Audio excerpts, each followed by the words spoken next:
என்ற தத்தெடுப்பு முறையை நாம் நம்ப வேண்டும். அதை நம்பி அந்த தத்தெடுப்பை கேட்டால்தான் கடவுள் கொடுப்பார் என்று அருங்குடை இயக்க ஜபத்தில் யாராவது ஒரு குருவாவது சொல்லியிருக்கிறாரா? பார்க்க வேண்டும். சொல்ல மாட்டாங்க. ஏன் சொல்ல மாட்டாங்க தெரியுமா? அதை சொல்லி வந்துட்டா அது சேம் சைடு கோல்டுன்னு சொல்லுவாங்க ஆங்கிலத்தில். தமிழ்ல நல்லது இருக்கு.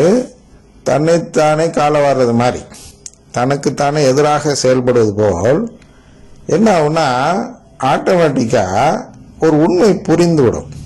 இந்த நம்பிக்கை மட்டும் அருங்குடை இயக்கத்தில் போதிச்சால் போதிக்கிற அந்த ஃபாதரே 4 தடவை போதிச்சோன்னா 5ஆவது தடவை போதிக்கிறதுக்கு முன்னாடி அருங்குடை விட்டு வெளியேறி கத்தோலிக்கிறா மாறிடுவார். அதனால அந்த இதை சாத்தான் போதிக்க விட மாட்டான் இந்த தத்துவத்தை. ஏன்னா இது ஒரு குடும்பம். அதாவது கத்தோலிக்க திருச்சபை என்பது ஒரு குடும்பம். இந்த குடும்பத்தில் சேருவதுதான் மீட்பு என்று போதித்து விட்டால் அருங்குடை எதற்கு என்று ஒரு கேள்வி வந்துவிடும். அப்ப அருங்குடை என்ன செய்கிறது?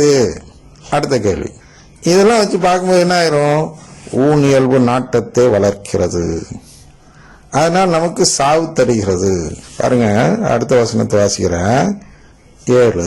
ஏனெனில் ஊனியல் மனநிலை கடவுளுக்கு பகையானது. கடவுளுக்கு பகையானது ஊனியல் மனநிலை.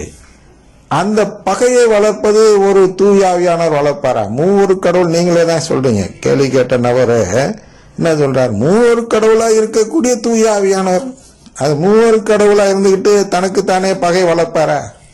யோசிச்சு பாருங்க, எவ்வளவு பெரிய அயோக்கியத்தனம் அது மாதிரி சொல்றது. அவர் தனக்குத்தானே பகை, அதான் மற்ற 2 நபர்களுக்கு பகையாக இவர் மாறுவாரா? மாற மாட்டாரு. அதனால அங்க ஒரு ஆவி இருக்கு, நான் ஒத்துக்கிறேன். ஆனா அது தீயாவியாக இருக்கிறது. தீய ஆவி அது போனா அப்புறம் அதுதான் நம்ம சொன்ன புரோகிராம் திருப்பி சொல்லிட்டே வரணும். 2 தெசலோனிக்கர் 2 போய் பார்த்தீங்கன்னா தீயாவி வல்ல செயலாம் செய்யும். ஏன்?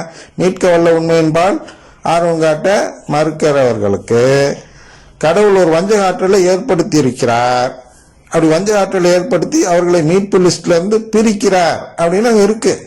7 இருந்து 11 வாசிச்சு பாருங்க 2 தெசலோனிக்கர் 2. இது வெறும் டவுட் செஷனுங்கிறதுனால ஒரு சுருக்கமா ஒரே எபிசோட்ல கொடுக்கணும்னு பாக்குறதுனால அதெல்லாம் நாங்க போகல. ஆக 7 என்ன சொல்லுது? ஊனியல் மனநிலை கடவுளுக்கு பகையானது, அது கடவுளின் சட்டத்திற்கு கட்டுப்பட்டிருப்பதில்லை, இருக்கவும் முடியாது. அதனால அவங்க சட்டத்துக்கு கட்டுப்பட மாட்டாங்க. கடவுளுடைய சட்டத்துக்கு கட்டுப்படாம வெளியேறாங்க. ஆயர்கள் தடை செய்கிறார்கள்.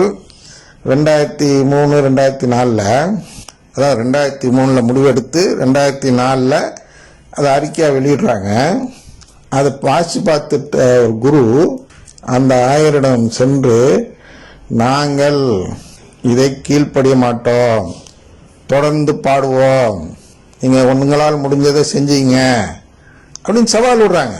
தூய ஆவி அவர்கிட்ட இருந்தா ஒரு ஆயரிடம் இப்படி பேச அவர் தூண்டுதல் கொடுப்பாரா? தூய ஆவியை அங்க இருந்தால் வேணா ஆயரை அப்படி முடிவெடுக்காமல் பார்த்திருப்பார். ஆயர் பேரை முடிவெடுக்கிறது என்றால் என்ன பொருள்? தூய ஆவியானவர் அந்த குழுவில் 4 நபர்கள் என் பேரில் கூடினால் அங்கு நான் இருக்கிறேன் என்று சொல்லப்பட்ட அதே வாக்குறுதியின் மூலமாக தூய ஆவியானவர் அங்கே கூடிதான் இந்த முடிவு எடுக்கப்படுகிறது. என்ன முடிவு? பெர்க்மான்ஸ் பாடல் நம் கத்தோலிக்க திருச்சபைக்கு இனி நல்லதல்ல, திருச்சபை நம்பிக்கையை வளர்க்காது, திருச்சபையிடம் இல்ல இந்த நற்கருணை நம்பிக்கையை எடுத்துவிடும் என்றால் அவர் நற்கருணையை நம்பாத நபராக மாறிவிட்டார். இனி அவருடைய ஜபமும் நம்முடைய ஜபம் அது கேள்வியில் அதையும் கேட்கிறாங்க. என்ன, ஒரு முறை பாடுவது 2 முறை ஜெபிப்பதற்கு சமம். அப்ப ஒரு முறை அந்த பாடலை பாடினால் 2 முறை பெர்க்மான்ஸ் உடைய நம்பிக்கையை நாம் அறிக்கையிடுகிறோம். அதனால் அது பாதிக்கும், திருச்சபையை பாதிக்கலாம், திருச்சபை மக்களை பாதிக்கலாம் என்று முடிவெடுக்கப்படுகிறது. ஆயர்கள் குழுவில் தமிழக ஆயர் பேரவையில் முடிவெடுக்கப்பட்டு இனி அது நம்ம திருச்சபையில் பாட வேண்டாம் அப்படின்னு ஒரு சர்க்குலர் அனுப்புறாங்க. அது போட்டோ முடிஞ்சா போடுறோம்.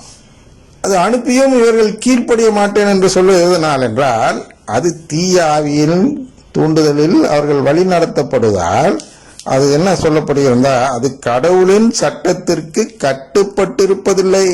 கடவுளின் சட்டம்னாலும் திருச்சபை சட்டம்னாலும் ஆயர்கள் முடிவினாலும் ஒண்ணுதான். ஆயர்கள் எடுத்த முடிவுக்கு அது கட்டுப்பட கூடாது. தூய ஆவி இப்படி செய்யுமா? செய்வாரா? செய்ய மாட்டாரு. நாங்க திட்டுறது எந்த ஆவிய? தூய ஆவியாக இல்லாத தீய ஆவியை. அது ஒண்ணு மூவர் கடவுளை ஒன்று சேர்க்கிற. அப்படி சேர்த்தினா நீ என்ன பண்ற? தேவதூஷணம், கண்டனத்திற்கு ஆளாகிறாய். ஏன்? தீய ஆவியை போய் தூய ஆவி என்று சொன்னாலும், தூய ஆவியை தீய ஆவி என்று சொன்னாலும் கண்டனம் தான். கண்டனம்னா நரக தண்டனை தான். உண்மையிலும் மறுமையிலும் மன்னிக்க முடியாத பாவமாக மாறிவிடும். ஆனால் தீய ஆவியை தீய ஆவி என்று சொல்ல வேண்டும், தூய ஆவியை தூய ஆவி என்று சொல்ல வேண்டும். அதை நாங்கள் சொல்லிக் கொடுக்குறோம். ஐயா, நீ கண்டனத்துக்கு ஆளாகிறாத, தீய ஆவியை போய் தூய ஆவின்னு கூப்பிட்றாத. அப்ப தூய ஆவியான தீய ஆவியாக மாறி விடுவார். அதில் தான் தூய ஆவிக்கு எதிரான பாவம் அப்படின்னு சொல்லி நாங்கள் சொல்லித்தரோம். இல்லையா, தூய ஆவியானவருக்கு எதிரான பொருள் அல்ல. ஆனால் கடவுளின் சட்டத்திற்கு கட்டுப்பட்டிருப்பதில்லை, இருக்கவும் முடியாது. பாருங்க எவ்வளவு தெளிவா சொல்றார். அடுத்த 8 படிக்கிறாரு. ஊனியல்புக்கு ஏற்ப வாழ்வோர் கடவுளுக்கு உகந்தவர்களாய் இருக்க முடியாது. எல்லாம் தேடி தேடி ஓடுறீங்களா? அதிசயம் வேணும், அது அற்புதங்கள் வேணும், அதிசயங்கள் செய்கின்றவர் நம்ம அருகே இருக்கின்றார் பாட்டு இருக்கு. அந்த ஆள் எழுதினவர் இருக்காரு, அவருக்கு தான் இது. ஊனியல்புக்கு ஏற்ப வாழ்வோர் கடவுளுக்கு உகந்தவர்களா இருக்க முடியாது. அந்த பாட்டு யார் எழுதினாரோ, அதை பாடுறவங்களாம் யாரோ, அதை விரும்பி பாடுறவங்க குறிப்பா, அவங்களாம் கடவுளுக்கு உகந்தவர்களே இல்லை. அதை நாங்க சொல்றோம். இருக்க முடியாது. அப்ப இருக்க முடியும் நீ சொன்னீங்கன்னா இப்ப பைபிள் பொய் நீ சொல்ற.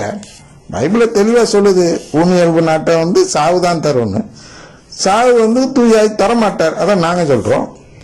அப்ப சாவு தரத்துக்கு இவ்வளவு கோடிக்கணக்கில் லட்சக்கணக்கான மக்கள் அழைச்சிட்டு ஒரு ஆவி போகுதுன்னா அது எப்படியா தூய ஆவியா இருக்க முடியும்? அது தீய ஆவி தானே. அதனால் நாங்கள் ஏசுவது, அதாவது குறை கூறுவது தூய ஆவியானவரே அல்ல, மூவர் கடவுளில் இருக்கக்கூடிய தூய ஆவியானவரே அல்ல. மாறா யாரை குறை கூறுகிறோம்?